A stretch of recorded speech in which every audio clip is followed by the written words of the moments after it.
A London derby for the ages on the cards, potentially, because you've got Arsenal chasing the title and you have a West Ham side in that relegation battle and in a place they don't want to be in. Yeah, I mean, it's all about kind of how does Arsenal come down from what they've been through midweek. I mean, the Emirates was incredible. I know this is a game away, but I think that Fulham game for Arsenal last week, that is what I think the Arsenal fans and people have been waiting for. Because that was a potential banana skin, wasn't it? That game, and they won it so convincingly. You know, got it wrapped up more or less by half-time. You know, Saka's back, firing all cylinders. Gyökeres, I mean, I know I've been quite critical of him this season, but like his numbers don't really lie. You know, and I think of late, you know, he's making those runs, Darren, like in behind, stretching the line. It's almost like when he first came to England, it takes a little while to adjust, but he was stepping in front. Whereas now, I'm seeing him causing problems for the back line. And to be fair to Wayne Rooney, he's been calling it all season. Yeah. Well, the thing about Gyökeres is that he was bought to be the difference in games that otherwise would have been tight. If you think about his recent run, 9 goals in his last 12 games, more than any other player during that sequence, which stretches back to January, and he's showing where that money has gone. He hasn't been spectacular, but he has scored nearly 20 goals for Arsenal this season. I agree with Leanne. I think as far as he is concerned, he is a big part of the reason why they are now within touching distance. Probably his best performance in an Arsenal jersey was that Fulham game. I'm wondering from an Arsenal perspective if this has been their best week, certainly a best 24 hours with what happened on Monday night and then Tuesday going through to a first Champions League final in 20 years. I think it is. They didn't expect what happened on Monday night. None of us did, especially when Man City took control of the game. But then they had to come down again to be able to be focused on the Atletico Madrid game, and they were able to retain that focus. Now they're in one final and they are within touching distance of a double that nobody believed would be possible midway through the season or during that period where they were dropping points, losing momentum, running out of hope. Questions were swirling around about Mikel Arteta and his future at the club. Now they look strong, they look focused, and they are masters of their own destiny. And mentally as well, I think psychologically coming down from a game like the other day, it'll be interesting to see how they respond because, you know, a team like West Ham are down in the thick of it between them and Tottenham. You know, this is a massive game for them. And you look at Arsenal's run of fixtures. I mean, I said Arsenal were going to win the league way back in October, November.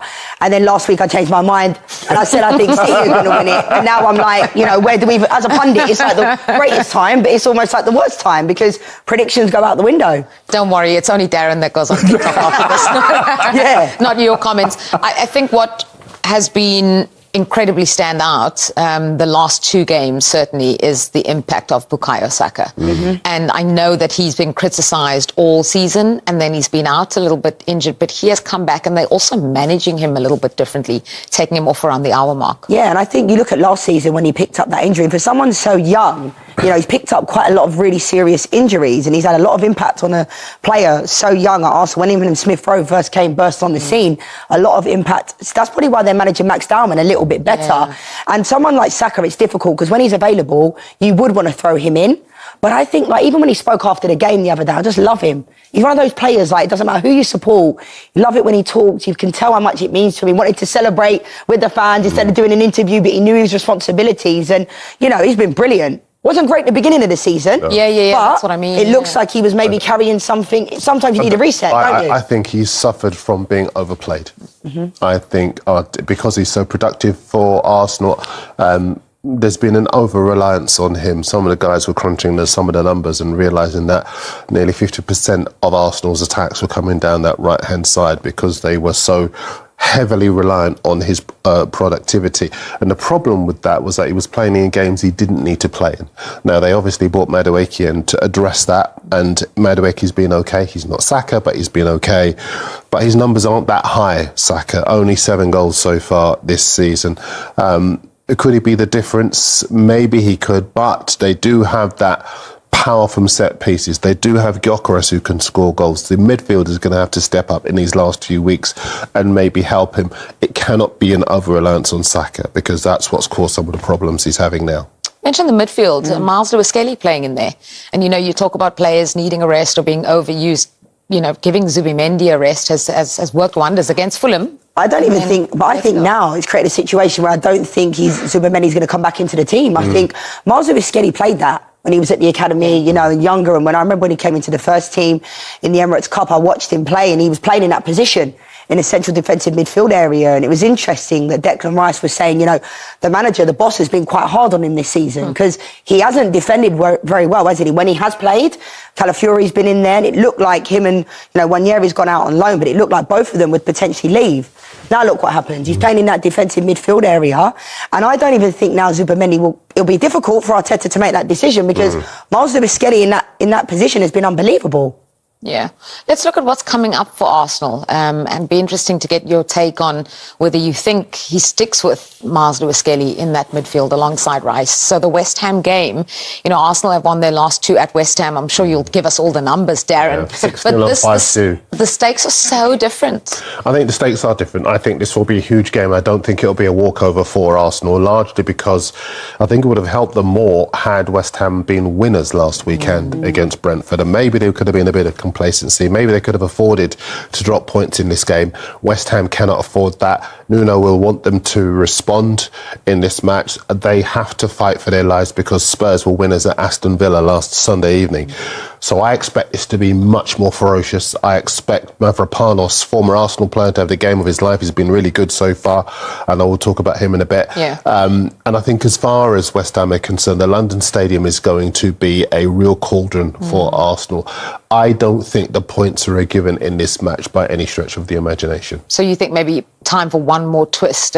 Who knows the way it's been? Yeah, well, if you think about when Arsenal have lost the lead from the front, it's not been the big teams who've dropped points again. It's been the smaller teams. They've Happened at West Ham last season. Absolutely. Penalty. Yeah. There you go. And this is exactly my point, that because they've had such a good week, as you were talking about, it's easy to think that they're going to go there and steamroller West Ham. But West Ham, they are at home. They are masters of their own destiny. Castellanos has been okay. Bowen, we know, is a huge threat. They've got set-piece threat as well. They've got creativity and power in that midfield as well.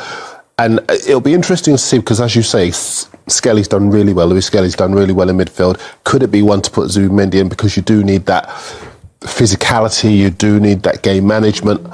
It will be a big decision for Arteta to make. West Ham as well, and not kind of rolling over. I know last week 3-0 against Brentford, but Mavropanos scores that own goal. Then he scored a goal. Obviously, it was chalked off through VAR, but they are still creating opportunities. There was an opportunity they hit the post. They're not just kind of. I think the fans will be delighted with the fact they're going down with a fight. Although they'll be disappointed, they're at least fronting up a little bit. Absolutely. And Brentford are a top side. They hit the post 3 times in this match. Mavropanos was lucky to have a goal ruled out for offside. Unlucky to have a goal ruled out for offside. Mavropanos in the second half of the season has been outstanding.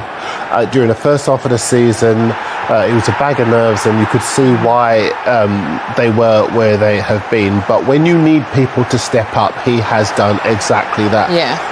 There's an argument for saying that Brentford were a little bit lucky, but the table doesn't lie. No. And West Ham are feeling the effects of a really poor first half of the season, but they've stabilised, and at home they've been very, very good, undefeated in their last 6. So I don't think this is going to be a straightforward 3 points for Arsenal at all. There's been an upturn since maybe January, and you mentioned those new signings come in. Only 3 losses in their last 11, and they went unbeaten through April with wins over Wolves, with Mavropanos, who you've mentioned. He got a double on that night. He also scored an equaliser against Manchester City. With Crescencio Somerville having had that purple patch, but the goals have dried up, they're finding a way to get goals from other players. It's been spread around the team. That's absolutely right. And I think that's why this is going to be such a tricky match for Arsenal, because Somerville was poor last weekend against Brentford. Bowen wasn't his normal attacking, creative, cutting-edge self. There were so many players who underperformed in that match. I expect them to respond in this match. And I think most of all, Mavropanos, because he is the colossus, if you like, at... God, if I'm Mavropanos watching this, I'm thinking you're thinking he's Ronaldo. Look at this footage and you'll see what I'm talking about. I hear you. In the box, he rises highest, he puts his body on the line in defensive positions, he finds a way to get a leg a foot to an opportunity when the ball is in the 6-yard box, and he has been so strong. Yeah. He's a real success story from this second. It's funny as well because it was Max Kilman that was actually brought in to be that type of player, I think, for West Ham, and it hasn't really worked out. So fair play to Mavropanos. And like I said, the West Ham fans, we know historically they love a player that like wears their heart on their sleeve. You know, Gerald Bowen is that person. Similar before, Declan Rice when he was there, Mark Noble. They want their players to turn up and fight. I think Arsenal will win this one. I know you don't think it'll be convincing.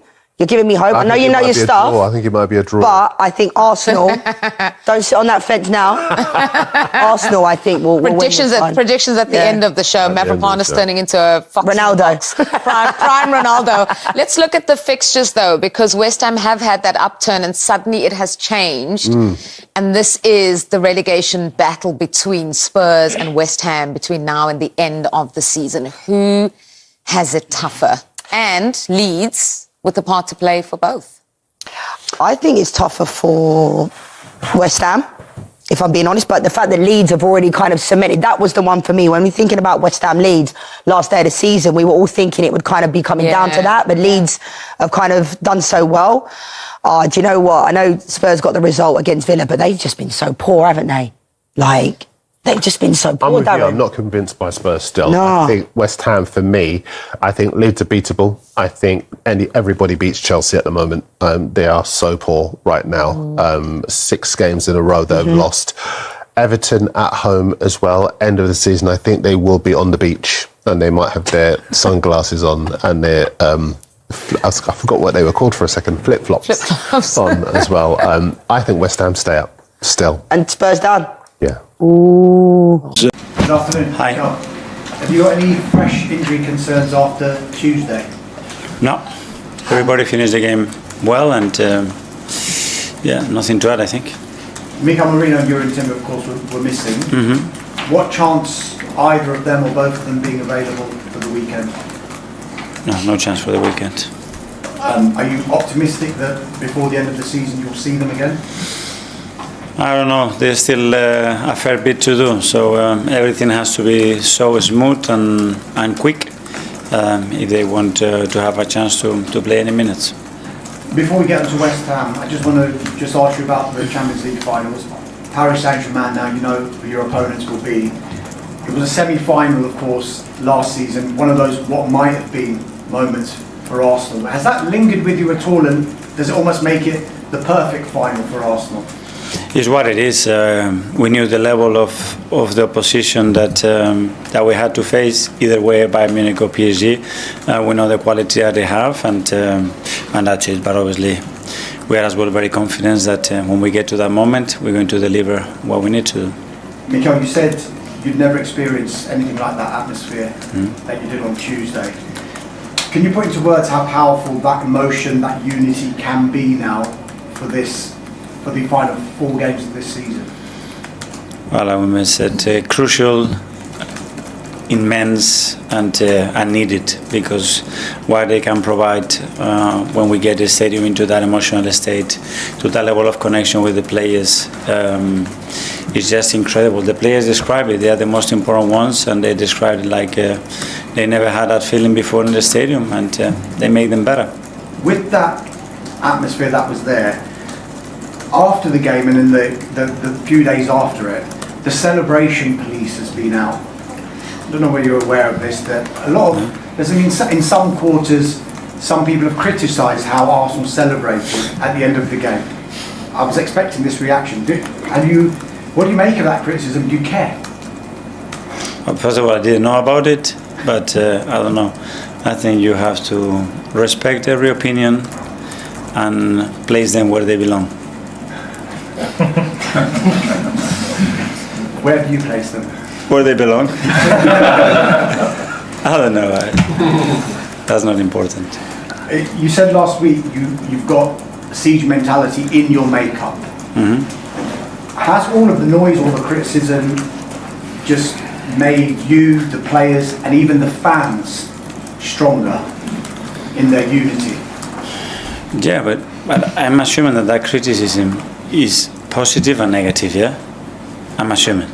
And when we talk about criticism, it's positive and negative, and that's what makes you better. I mean, that's when you want to set high standards and performance levels that can give you the chance to compete for the two most prestigious competitions probably in Europe. You have to be prepared for that because you know the challenge, difficulty of it, and it does make you better. That's for certain.